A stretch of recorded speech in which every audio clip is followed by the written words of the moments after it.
we often don't feel worthy, not just don't feel worthy of receiving outside love, but we don't feel worthy of receiving our internal love. We feel like we need to work for, sacrifice to, do all the things before we are good enough to seek the ancestral wisdom, to receive the ancestral gifts, to receive the light that is waiting inside of us. I feel the feeling that I felt at that moment when the truth started to come up. I feel them now. It's almost like my body had a connection to the recognition of the truth in what you were saying. It wasn't something that I really could explain. It was something that I felt. Welcome, beautiful souls, to season 2 of the Cosmic Love Antenna with your host, Harrison Ma. I invite you on a mystical voyage from the intellect to the soul, delving deep into the mysteries of love's spiritual essence and its unfolding. This podcast celebrates the peeling back of heart layers, revealing profound lessons, interviews with spiritual seekers, and practices to open your heart to love's infinite wisdom. Good morning, evening, afternoon, wonderful beings. Welcome back to the show and another community coaching, community loving episode where I, your host Harrison, get the divine pleasure to hold space with a beautiful member of the tribe, a member of the Cosmic Love community, and dive deeply into a specific topic that I know is going to bring the beautiful community member that I have on the show some value, and also you, the listener, right? That is the intention that we hold today, to have a coaching chat, to give guidance with something that I know is going to help you go a little bit deeper. And that topic today is your ancestors and ancestral healing. Before I pass to the lovely guest I have, just a reminder that if you get some value out of this chat today, please share this far and wide with a friend, a family member, and a lover. And these kinds of conversations are quite unique. So if you would like to be on the show and you would like to be a member that I go into a particular topic with, you can go over to Apple/Spotify, and in your reviews for the show, leave your comments, your feedback, your perspectives, and I'll pick someone else out for the next conversation.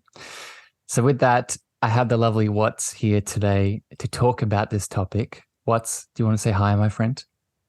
Hello, everyone. I'm so excited to be here with you, Harrison, and have this discussion about ancestors. Yeah, and I think let's start with that, Watts, because I know that this topic means a lot to you, but for people listening, they're new to your voice. So let's start with a quick why is this topic in particular important to you, my friend? Yes. So I met Harrison about maybe over a year. It's definitely over a year, maybe a year and a half ago. And I met you when you were discussing the topic of spirituality and when it comes to past lives, ancestral lines. Yeah. That's where I was going. Yeah. And it really piqued my interest. Some of the topics that you were talking about and the details just really gave me some codification in regard to what I was experiencing. And Watts, I'm already interrupting because I know your heart so well. Can you describe how you knew that what I was saying was true? Because a lot of what I speak about, just to speak to the left-minded, beautiful souls out there, a lot of the things I speak about go beyond science and studies and things like that. So I'd love to hear because this is going to happen in this chat today. How did you know I was hitting on some deep truth for you? Yes, I feel the feeling that I felt at that moment when the truth started to come up. I feel them now. It's almost like my body had a connection to the recognition of the truth in what you were saying. It wasn't something that I really could explain. It was something that I felt. So you were sharing what you were sharing about ancestral healing and things of that sort. Things just bubbled up for me that they were like indicators, like, that's true. Yes, that. So it was something I felt on the inside that connected with what you were saying. Yeah. So I interrupted you. So then where has that taken you now? And you're still obviously passionate about this topic right now in this moment. Absolutely. So I began to implement some of those offerings that you gave in your talks and in your spaces when you were teaching about these things or helping people to have a better understanding. I began to apply them, and immediately I began to get results in regard to wanting to know more and getting more. So that connection also worked for me. Thank you for explaining that, Watts. And I'm so excited for you. And I received the love, but I also just want to make this very clear. This is not a Watts thing, right? While Watts is unique in her beautiful journey, the truth that she accessed, we all have that truth inside of us. So I'd encourage people listening, as we get into this topic today, open your heart, right? And the brain might come in and say, I don't know about this. But that soul, that spirit, that deeper part of you might be saying something else. So intentionally create space for that. Let's get into it. What's the first question you have for me in regards to this topic? Yeah. So what's coming up for me right now in regard to what you just said, if I can offer more insight, I come from a background of a very religious system. And that system actually shunned a lot of the things that I'm learning about now. So it caused me to feel a lot of shame and guilt around wanting to know more. So when you said what you were saying, that all of us have access to being able to make connections to this truth, it is absolutely true. This isn't something that's just only for me or only for like me. It's for anyone who's open to it. So I wanted to also say that with my own voice to give confirmation to what you were saying for other people, that they are not obsolete. I mean, they're not excluded. Yeah. Able to take the same journey. Yeah. And just to add to this, especially when it's religious. Okay. And let's go straight into this, because this is very heavily connecting to our ancestors and ancestral healing.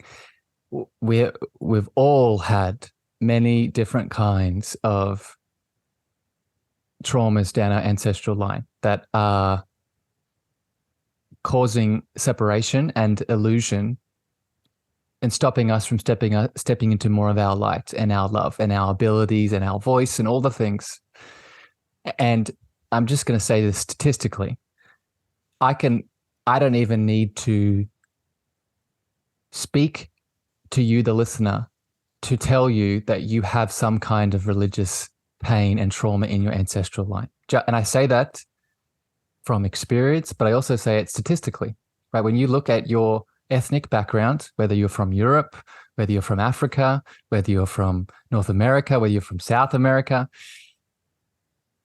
the likelihood that someone or you as a past life has experienced some kind of religious persecution that has caused you to feel guilt, shame, unworthiness, disconnection, deep-seated grief is very high.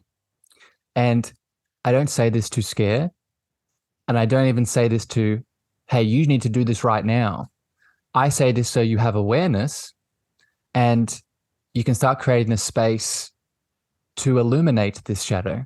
Because if we continue to make it unconscious and don't ignore it, then it's going to project into our outside world, and we're going to think it's fate. We're going to think that our life is just unfolding the way it should, and that's not the greater reality. Do you resonate with that, Watts?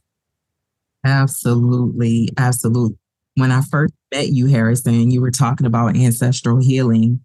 I already knew that the connection to my religious trauma was going to be a thing that I was going to need to overcome or explore more deeply and embrace in order for me to get to a place of being able to know more. So instead of me continuously feeling the pain, allowing the pain to affect me, I had to get to a place of examining what the pain was about and releasing it. So that's something that I learned from you. Yeah, big one. Yeah. How is that? A quick question here for you. How have you noticed, because this will help people listening, how have you noticed that changing your life? How have you noticed that impacting, whether it be your relationships, whether it be your passions and your purpose in the world? How has that shifted things? So it has shifted things because it has allowed me to know that I'm a powerful being within myself as opposed to my power being outside of me. Yes. Caused me to pull my power back into me and use it and be a powerful being here on this in this realm, on this earth, on this plane, in order for me to be able to live and shine my light and be the gift that I am to the world. So I'm excited about that. So Watts, I'm so excited for you, but I want to illuminate what you just said, because it sounds very, I don't want to say basic, but it sounds, what you just described in terms of taking your power back is the problem, is the challenge. And what I mean by that is, many of you listening to the show have heard me speak about the inner child, right? And the inner child is an archetype in many ways. An archetype is how consciousness inside of us expresses itself, put it very simply. But we forget about another archetype that we have, and it is often referred to as the Imago Dei archetype. And the Imago Dei archetype is our relationship to a higher power. And put simply, as Watts is saying, you can answer this question. You can see what your relationship to this archetype is. Put simply, do you see your higher power as something that is outside of you? Or do you see your higher power as something that is inside of you? Based off how you answer that question, your world is going to look very different, right? Your dynamics with your relationships, the people that you love, your dynamics with how your healing journey is expanding, your dynamics in how you are starting to, as Watts beautifully said, share your light with the world, right? And there's no judgment here, but ask the question, what is that archetype for you, right? For me, it used to be that I felt chastisement all the time, as if I, like a child that wasn't doing things right. So I always felt a lot of retribution, a lot of condemnation, a lot of shame, and a whole lot of just expecting punishment because of not having a certain level of perfection in regard to the rules, So that was the way I viewed the higher power outside of me, as being someone that was constantly watching me to tap my hand or spank my butt. I don't feel that way anymore, because I now know that higher power that I was seeking outside of myself is actually inside of me. And the way I was able to access it is to go through that journey of healing that inner child. Yeah. For me, and to have more confidence. Yeah. And I'm happy that you brought that up. This is why in a lot of the work that I do ancestral healing and inner child together, right? Because they're very connected. They're very synonymous. Let's move on here. What else is on your heart that you want to bring up today or ask me? Yeah. So like I said before, when I first met you, my question for you was around me having these dreams. I was having these dreams about my ancestors, and it was coming through in the form of me speaking other languages that I didn't know. Feeling so connected to these languages and so connected to this culture or energy or whatever it was, that I wanted to know more. And you told me all I have to do is just be open to receiving more words. I mean, of course you said it in your Harrison way, but that's the way I interpreted what you said. So when I did that and I went and I slept that night, I felt like I just received so much more information. So now that I'm continuing to do that and be on that journey, it led me to this big, amazing experience I had at a spiritual retreat in this past October 2022 in New Orleans.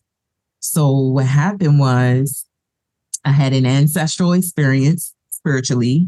I was told by my ancestors that I have this particular gift that I get to share with the world.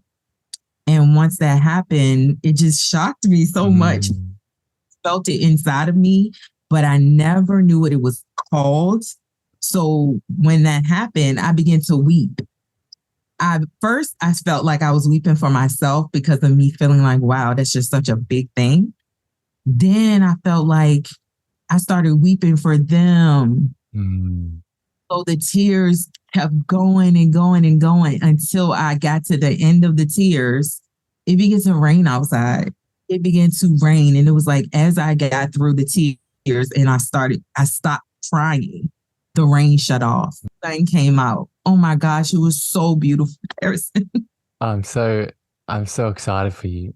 So firstly, thank you for sharing that beautiful story. And I actually forgot about you sharing those languages that were coming through for you. And I want to put a couple of dots together here for people listening, because again, as we said at the start of this chat, while WOTS is a unique expression, the practices and the tools and the ways in which she has come to these realizations, we can all start to lean into. So 2 things here I want to highlight. Firstly, is the role of our dreams at night. If you're listening to this, I'll put my dream podcast in the show notes to go back and listen to those episodes. It's a beautiful place to begin. But just to say this in a very summarized version, your dreams, they hold 2 functions. And one of those functions is a spiritual playground in which our spiritual essence can be connected deeper into. And WOTS experienced that through different languages, different ancestors, and different lives in some instances. But the other powerful piece here that WOTS experienced, and you said it beautifully, my friend, you had to accept, you had to allow, you had to give permission for the truth to come through you. And this cannot be underlined more. Whether it is our ancestors outside of us that are coming in to contact us in the spiritual realm, or it is our own inner shadows and illusions, we are the last gateway, meaning that if there is barriers and resistance to us receiving, it's most likely the last culprit is us. It's our willingness, going back to the religious piece that you were speaking about, we often don't feel worthy, not just don't feel worthy of receiving outside love, but we don't feel worthy of receiving our internal love. We feel like we need to work for, sacrifice to, do all the things before we are good enough to seek the ancestral wisdom, to receive the ancestral gifts, to receive the light that is waiting inside of us. Does that resonate with your experience, Watts? Absolutely. And the other thing I wanted to add to this is that I did not do this alone. Had a spiritual teacher to assist me and guide this journey. And at that time, we were doing a visualization, and it was an inner child visualization that I was walking through. And and part of the visualization was just imagine that your ancestor is whispering something in your ear. You get to know. Yes. It was so beautiful that was when I got the information that I was expressing earlier. Yeah. It shows the power of someone holding space for you, right? The quote that comes in as you're sharing this is, we don't know what we don't know, right? And when we're in it, when we're in the illusion, let's use the belief, let's use the mask of I'm not good enough or I'm not worthy. When we have that mask on, in many ways, it's a belief system, and a belief system is closed. So we can't see out of it. But another analogy that I use here, is the frog in the well knows nothing of the ocean, right? So the frog in the well thinks that its full life is that well, is the water in that well, where in reality, outside of the well, there's a huge, gigantic ocean of potential. So when we have the mask on of, I don't deserve to connect to my ancestors, or this is just witchcraft, or this is just, whatever the story is, we can't see out of it because it is us. So when someone comes in, like you experienced, they're able to illuminate the rest of our potential. And they're not giving us that. They're just being, again, another image here for people. They're being a mirror of love so we can see more of ourselves. Absolutely. Oh my gosh. I could talk to you about this for 1,000 years. Thank you so much for that beautiful summary and that beautiful depth that you went into in regard to what I experienced. I appreciate it. So now that I'm here with the ancestors being so, I feel, readily available for me to access, I want to know, are they the same as my spirit team, as my spiritual guides, or what have you? Because I talk to them, they talk to me. Yep. And it isn't creepy at all. It is just the communing is beautiful. And yeah, that's my question, because I know some people sometimes ask that and I'm like, I don't know. I guess they're the same, but I want to hear from you, your perspective of what you know about it. Yeah. So I'll give a short answer and a long answer to this. Okay. So the short answer, just to meet the mind, because that's what's happening here. You're having these beautiful spiritual moments, and the mind's coming in. It's like, now it wants to work it out, right? It wants to oh, is this a that? Is this a that? Can I put it in this box?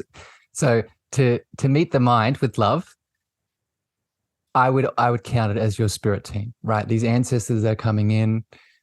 Just to summarize it very simply, yes, the answer is it is the same category as the spiritual team that you can call to, right? I would count them as a part of your angels. They're the same as your spirit totems. They're the same as, all of those. Okay. However, let's have a deeper answer to this. Your ancestors, much like your angels, much like any totem animals that visit you, they are technically outside of you, right? So give me an example here, Watts. Give me an example of one of these ancestors. Do you know their name, or do you know where they're from? Yes, it's my grandma. Okay, grandma. So that's a beautiful example. So your grandma, she is in your ancestral line, but she is a different soul to you. So I would count this as outside presence. That's outside presence that's coming in to support you. This is the next step that we can take, Watts. Once we start to connect to these outside pieces of love that remind us of our power, your grandma as an example, we start to remember that as the soul that we are, we have different layers of spiritual support that we can connect into. And what I mean by this is the most common example is the higher self, right? Watts, you have a higher self, I have a higher self. And in reality, we actually have multiple higher selves.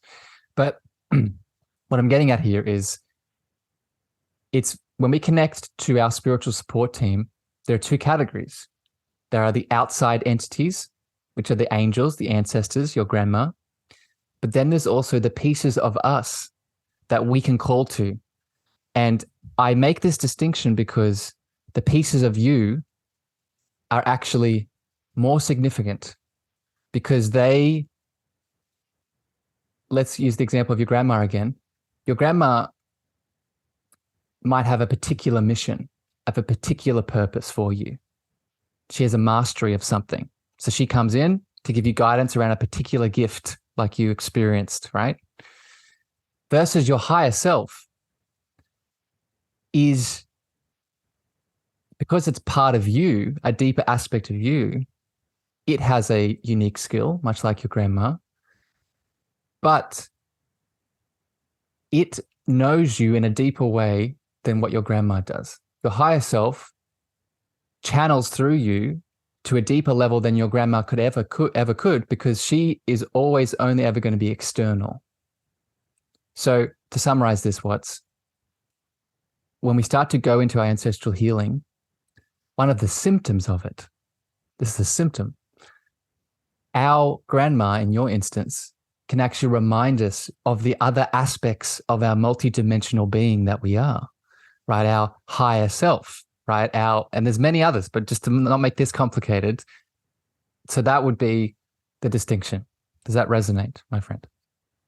Yes, indeed. I feel that the reason why grandmother is one of the beings that come through, Yep. communicate with me is because she is someone I was very close to. Yeah.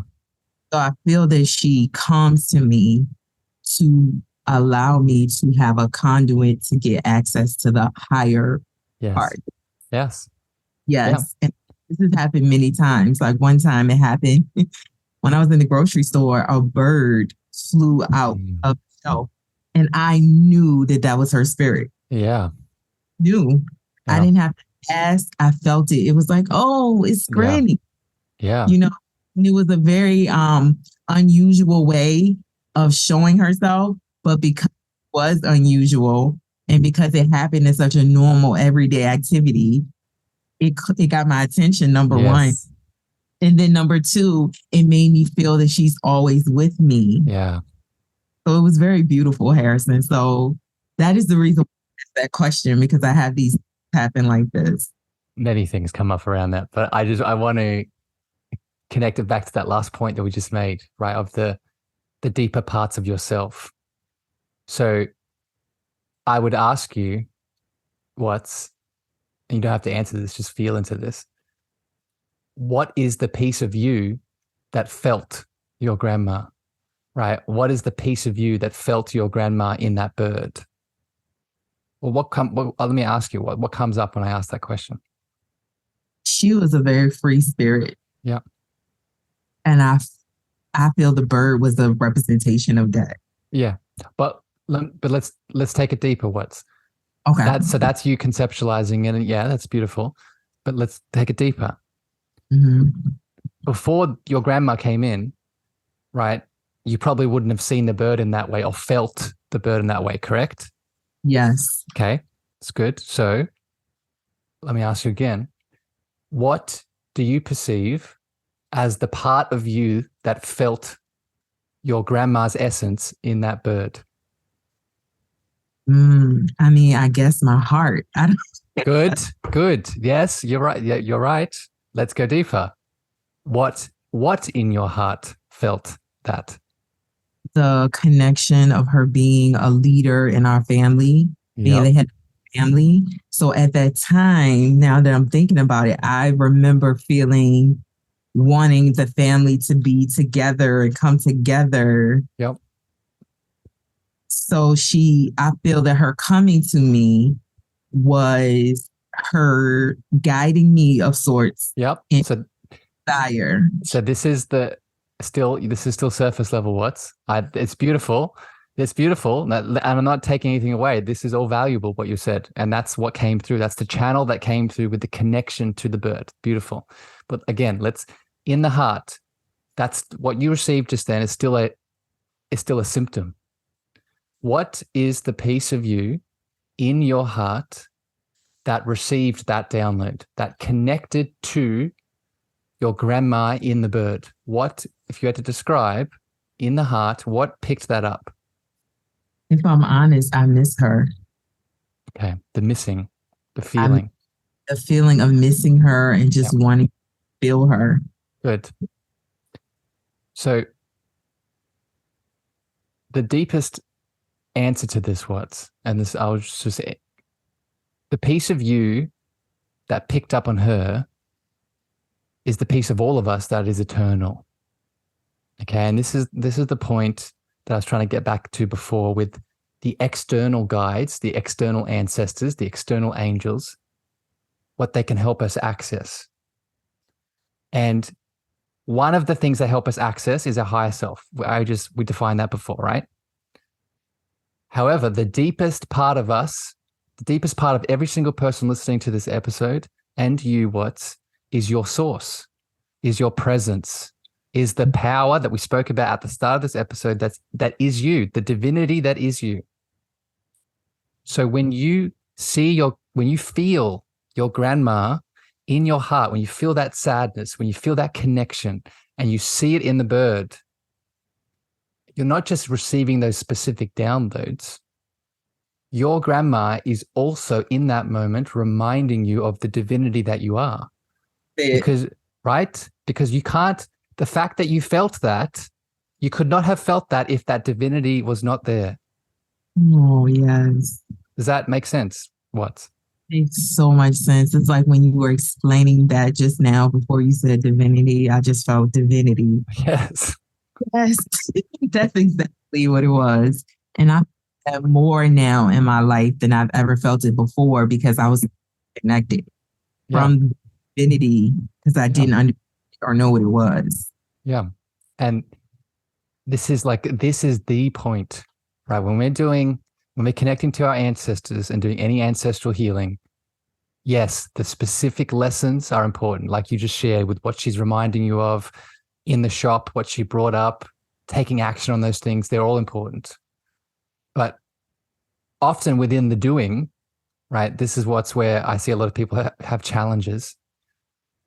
This is where the spiritual ego comes in, and it thinks that, oh, I have to, all the things that grandma said to me today, I need to make sure I do all those things. I need to make sure I get all those things done, or I'm not enough, or I'm not doing the things, right? It seeps in now from this angle. And what we can remind ourselves of is, yes, grandma's giving me guidance, grandma's giving me advice, tips, support. But even if I didn't do any of those things today, the thing that she's reminding me of most, the thing that's most important, and I don't need to do anything for this, I can just be here in this moment to feel this, is what grandma is reminding me of, is of this eternal connection that has always been there, right? And I don't have to, I can do the things that she's suggesting I do, but even if I didn't, just being in this feeling for a moment would be enough. Yeah. Beautiful. That is so beautiful because I love the fact that it releases me of the obligation to do something because in life, I've spent a lot of time focused on the doing it right, doing it this way, doing it that way, unable to really connect to any type of divinity in anything because I was focused on the correctness. Yeah. The being in the moment, just the being of it. So that is the goal. That is the objective, just to be. So Well, it goes back to the conditioning that we talked about at the start of this episode, right? And it's not just religious conditioning. I said it's a big part of it, but it's not just that. But it's that conditioning, right? We're not worthy unless we're doing the thing. And don't get me wrong, the doing is there for a reason. But we're never judged. There's no score that's being kept. There's no hell that we're going to. There's no, condemnation for doing it enough, right? It is there because we get to do it. It is there because it is part of our free will. So I think we probably have time for maybe one more question. What else is on your heart to wrap up this conversation? Okay, so I recently decided to do the ancestry thing. I decided to do that just to get a little more information, maybe. So being someone whose ancestors are that are connected to where I am now in a very traumatic way, I understand that ancestral healing includes those things. So as someone who has had that in my ancestry, what are some ways I can maybe connect in a higher vibrational way to my ancestors and not focus on that part of it? Not focus on the specific traumatic part. Yeah. Can you, if you feel comfortable, you don't have to give us super specific details, but can you give us just sort of a general what is if you want to call it the flare of the trauma, just so I can tune into it a little bit. Okay, so the flare of the trauma is being taken away from the motherland of my ancestors. So it's like, the earth, the nature of the divinity in our in nature, Yeah. Yeah. able to connect Yeah. without being on the land that you come from. Yeah. So, in terms of how to approach this, my friend, what I would encourage you to do, and the example of the trauma that you just described, I almost don't need to say this, but I will, just to be clear. Many, many, many people have that same, much like the religious persecution that we just talked about before, that specific trauma of being taken away from our motherland. It is deep within many, many souls that are currently, on this earth. So one, it's having compassion for ourselves, right? Without even going into it, just firstly, compassion is the first step here. It's just holding ourselves without even going into it. Just, based off my ethnic background, based off the test that I've done, I know that with a very high likelihood that this exists in me to move through. So first of all, it's accepting compassion, or compassion acceptance.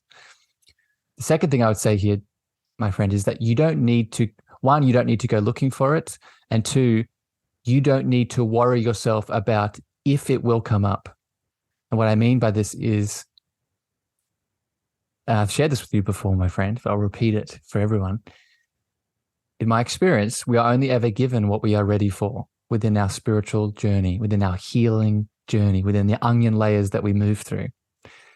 So we don't need to, purposefully ignore a part of our ancestral trauma that we know is there. And we also don't need to purposely go looking for it, because it will come up when the time is right. It will come up when you are ready to move through it, right? And that might be tomorrow. That might be 20 years from now. That might be next lifetime. But in relation to your question, this is fear consciousness. This is what this is. We fear that this deep wound is going to come up at one point, and I'm going to be taken away, and it's going to be too much, or I'm not going to be ready, or whatever it is. And it's just not true, right? We might momentarily, the ego might come up and be like, "Oh, I can't do this," or "This is too much," or "I should just do the next thing." But that's an illusion, right? Because you, to be very clear, connecting back to our divinity, you are the most powerful person in your reality.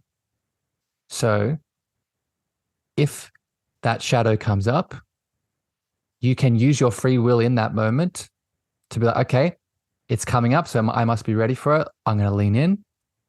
Or, because you have free will, you don't have to.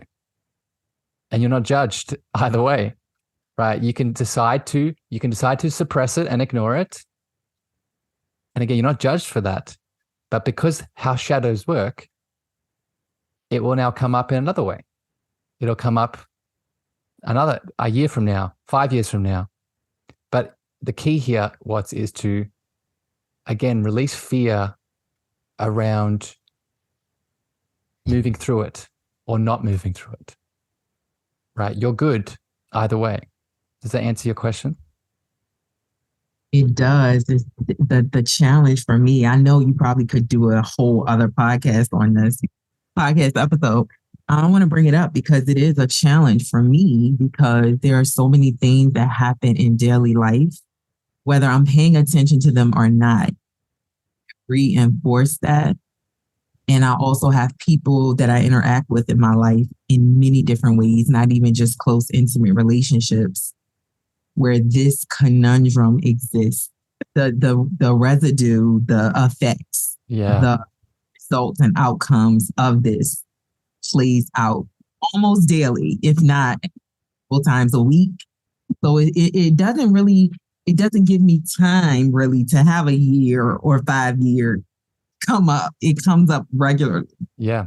So let's keep going with this, because this is because the example that you're giving, a lot of people can relate to this. So let's keep going with this. So because it is a a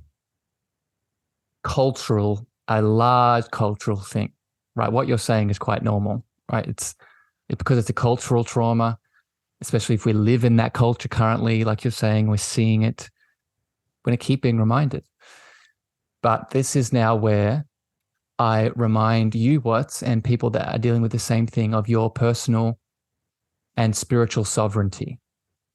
Okay. And what I mean by this is, again, I'm going to repeat it. You are the most powerful person in your reality. So, and I don't say this to overlook the different circumstances people are in and the severity, like you're saying. But even in those situations, I still assert that you have the power to, and I'll make this super practical, to put up your boundaries, right? To put up your boundaries, to say, no, I'm not going to deal with this today. No, I'm not going to allow that person's prejudice, that person's fear, that person's perceptions of me, whatever it is, to impact my energetic terrain, right? If this means taking a break from that particular person, if this means not going to that shop anymore, if this means, you get the idea here. The key here, as you beautifully said at the start of this conversation, Watts, is take your power back from all of these situations that are triggering you, right? Or, so option one, or option two, deal with the shit. Deal with the triggers that they are bringing up in you, right? If, like you said, if there's a lot of them, you might not be able to do that. So that's where the boundaries come in. But we need to be careful here, Watts, of putting on the victim. We need to be careful here. And I say this with so much love because I know that this cultural wound is deep, but it still applies. We don't want to become the victim. But if we put on the victim mask, what are we doing? Right? We're giving our power away. We're saying that I am in this state. I'm constantly going to be triggered. I'm constantly going to be walking uphill with this wound, and I'm never going to get to the end of it because I live in this town, or I go to this church, or whatever it is. And you're giving your power away. So take off that victim mask, take your power back, and make a choice. Yes, I hear you. I really do. This is my next phase of my spiritual journey. I welcome it. I walk in it. I'm embracing it.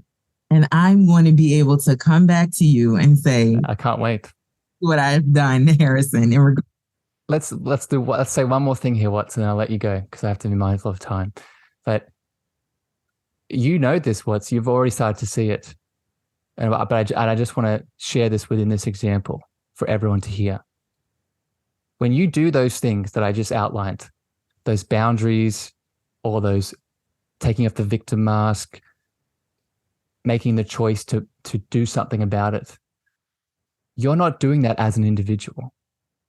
You're not doing that as an individual, both at a physical level, so within your physical community, right? Your partners, your friends, your children, they see that. They see what you are doing, and they are either unconsciously inspired or they are consciously inspired, and they join the effort, right? Because they see, if Watts can do it, I sure can do it, right?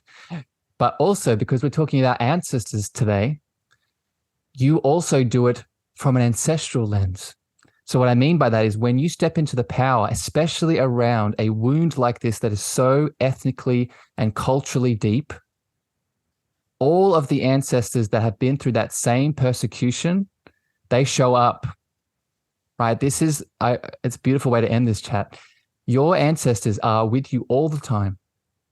But the point in time where they are with you most, where they show up most, is in points of deep pain, deep persecution, deep cultural, ethnic racism, harm, just deep, deep wounds.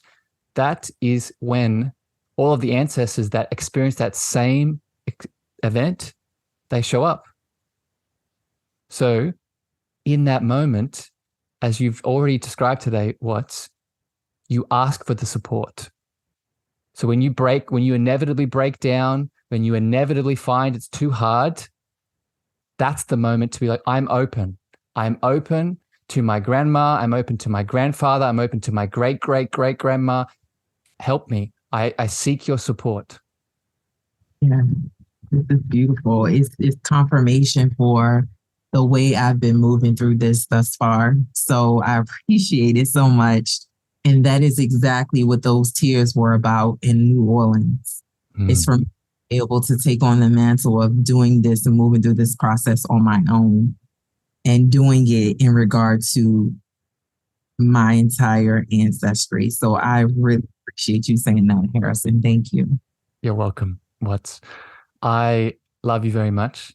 Thank you for spending time with me today. As expected, we went to some deep emotional and spiritual grounds, and this is just how we roll. This is what you bring out in me. So I'm really grateful for the light that you are in this world and all of the beautiful work that you're doing. And I can't wait a year from now again to see what else has shifted and how much extra light you've spread out into the world. So thank you for being here today. Absolutely. Thank you for having me, Harrison. For all the beautiful souls listening, I hope this has brought you guidance and insight. If it has, please share this far and wide with a friend, a family member, a lover that could use this guidance. If you want to be on the show, please leave it in your reviews and your feedback. But regardless, sending love, sending light. And until next time here on the show, we'll see you again very soon. Bye, everyone. Thank you for listening to the Cosmic Love Antenna with me, your host, Harrison. If you gained value or this episode hit your heart, please remember to share this out with a friend, a family member, or a lover. You can also leave your love over on Apple reviews and Spotify star feedback, and this helps me spread my frequency to more souls in need. Finally, if you want to connect with me deeper, want to reach out, interested in coaching, please follow me on Facebook, Instagram, TikTok, and LinkedIn at Harrison Meagher, spelled Meagher. Sending you so much love.